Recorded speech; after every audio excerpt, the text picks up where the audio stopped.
ప్రజలందరి భాగస్వామ్యంతో నియోజకవర్గ అభివృద్ధికి కృషి చేద్దామని ఒంగోలు శాసనసభ్యులు దామచర్ల జనార్దన్ రావు, పార్లమెంటు సభ్యులు మాగుంట శ్రీనివాసులు రెడ్డి అన్నారు. కార్పొరేషన్ సమావేశ మందిరంలో ఒంగోలు అసెంబ్లీ నియోజకవర్గ స్థాయి 2026-27 బడ్జెట్ అవుట్ రీచ్ సమావేశం నేడు నిర్వహించారు.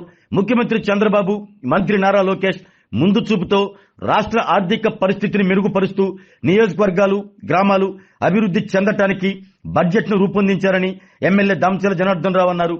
ఒక ఇంటికి ఎంత బడ్జెట్ అవసరమో సంవత్సరానికి అంచనా వేసుకుని ఇంటి ఖర్చులు ఉంటాయని, అదేవిధంగా నియోజకవర్గానికి బడ్జెట్ అంచనా వేసుకుని అందుకు అనుగుణంగా అభివృద్ధి, సంక్షేమం రెండింటినీ సమదృష్టితో చూసేందుకు ఈ బడ్జెట్ ను ప్రజల్లోకి తీసుకువెళ్లాలి అన్న ఉద్దేశంతో ఈ సమావేశం ఏర్పాటు చేయడం జరుగుతుంది అన్నారు.